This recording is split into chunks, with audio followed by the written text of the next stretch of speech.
Okay, let's talk about English tenses.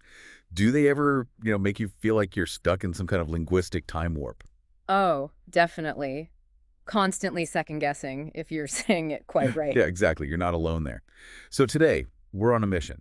We're going to try and cut through all that confusion, unlock the power of all 12 English tenses, all in one deep dive. Sounds ambitious, It is.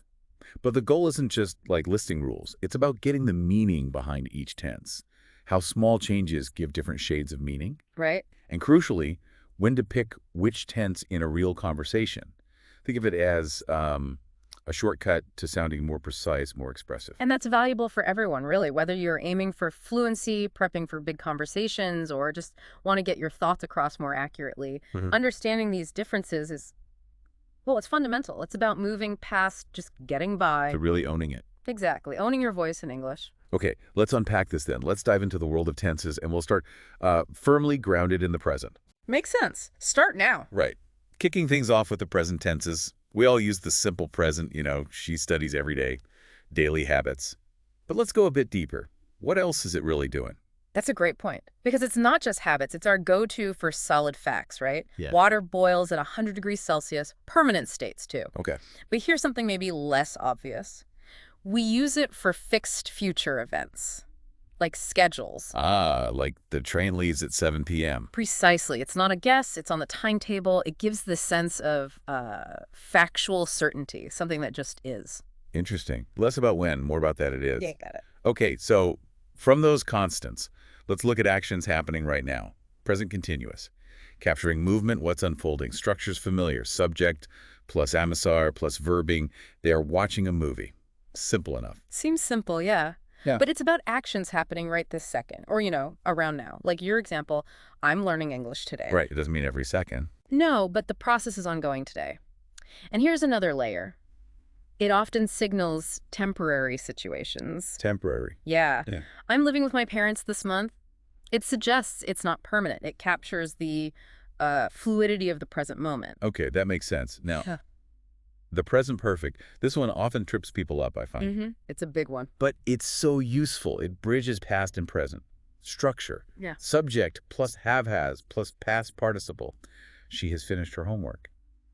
Seems straightforward. But the million-dollar question is, How is it different from simple past? That's where the real nuance comes in, isn't it? absolutely. People often just use simple past. But the present perfect isn't just saying that something happened. It's about the result or the connection to right now. Connection to now. Explain that. Okay, if I say I visited India, the focus isn't when I went. It's the experience I have now. Maybe I understand the culture better now. Oh, okay. Versus I visited India in 2019. Exactly. That's finished. Done. Anchored in the past. Present perfect highlights the experience or result that's still relevant. Got it. That clears things up. So building on that connection idea, present perfect continuous. This one adds duration, right? An action started before, still happening now. They've been studying for 2 hours. Precisely. It adds that critical element of duration. How long has this been going on? That's what it emphasizes. Like, I've been working here since 2020. Yeah. You're not just stating the fact of working there, you're stressing the continuous time. And often, it explains the present situation. Yeah, that's it. Like, I'm tired because I've been working all day. The continuous action explains the current feeling. It's about the ongoing process and its effect now. Okay, that really highlights the connection. Right, so we've covered the present. Let's rewind. Let's look at the past tenses.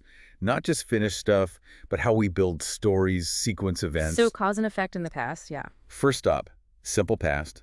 Structure's easy. Subject plus past verb. He walked to school. Seems basic, but what's a common mistake even advanced speakers make? Well, it's less about the structure and more about confusing it with present perfect, like we just discussed. Right. Simple past is super direct. It's for finished actions at a specific past time. Even if you don't say the time, I met her yesterday. Done and dusted. Exactly, a snapshot. The key thing is its finality. No lingering connection to the present moment. It happened. It's over. Okay. Clear distinction. Now, past continuous. This one really sets a scene, doesn't it? Subject plus was plus verbing. We were eating dinner at 8 p.m. What does that add to the story? It adds the background, the context. It's for an action that was in progress at a specific past time. Often, something else happens to interrupt it. Like your example, she was sleeping when I called. Right. The sleeping was ongoing. My call interrupted it. It paints that background picture, letting you see what was happening when the main event occurred, like setting the stage. Makes sense. Setting the stage. Now, for the tenses that really help order things in the past clearly, past, perfect, subject plus had plus past participle. He had already left. What does that had really tell us? The had. It's crucial. Its whole purpose is to signal that an action happened before another past event. It creates that clear timeline. So I had eaten before they arrived, eating first, arriving second. Exactly. And you asked why this is crucial for storytelling. Yeah. Because it removes ambiguity. Without it, you might not know the order. It could get confusing. This tense just says, plain and simple, this first, then that. Linguistic timestamp. Got it. Okay, last one for the past. Past perfect continuous. Bit of a mouthful. Subject plus had been plus verbing. They had been working all day. Seems intense. What story does this one tell? It tells the story behind the story, often focusing on the cause or reason for a past state. It emphasizes the duration of an action leading up to another past event. Okay, like an explanation. Often, yes, think about, she was exhausted because she had been crying for hours. The had been crying explains why she was exhausted. It highlights that long period leading up to the state of exhaustion, gives depth. Right, depth to the circumstances. Okay, that wraps up the past. Let's shift gears completely now. Look ahead, future tenses. To infinity and beyond. Well, maybe just tomorrow. Let's start with a simple future using will. Subject plus will plus base verb. Super simple. I will call you later. But what makes will different from other ways of talking about the future?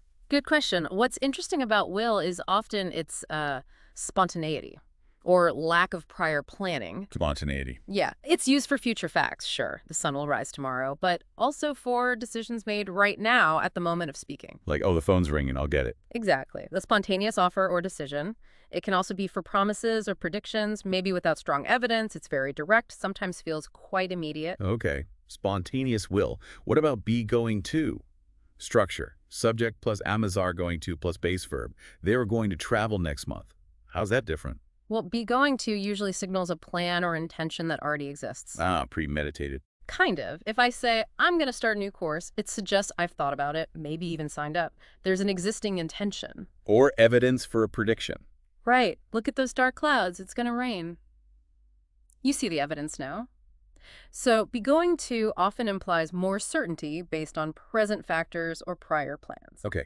Will for spontaneous. Going to for planned or evident. Makes sense. Now for the more complex future stuff.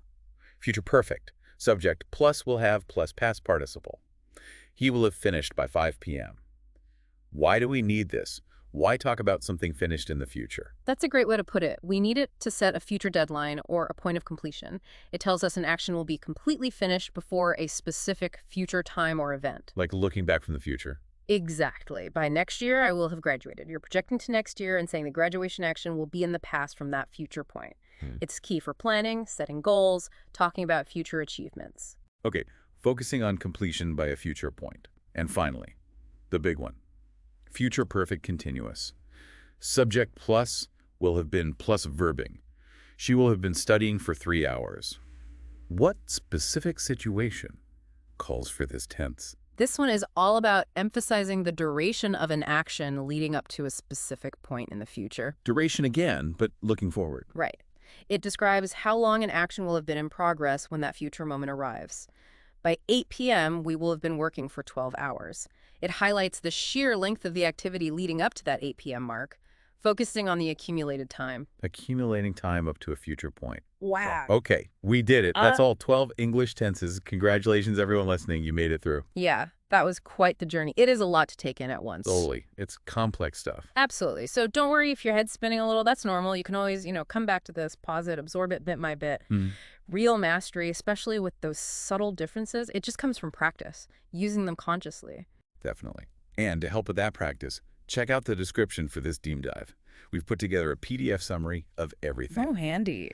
Yeah, and links to maybe shorter, individual deep dives on each tense for even more examples, plus some quizzes to test yourself. And that's right. This is really just the starting point. We are planning those focused deep dives on each tense, getting into even more detail. So keep an eye out for those.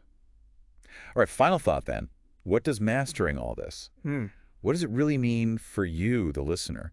It's more than just grammar rules, isn't it? Oh, much more. How could getting really precise with these tenses change how you express yourself, how you share your stories, how you even think about time when you're speaking English? Yeah, think about that. How this precision can truly unlock your voice, let you paint the exact picture you want every single time. Something to ponder.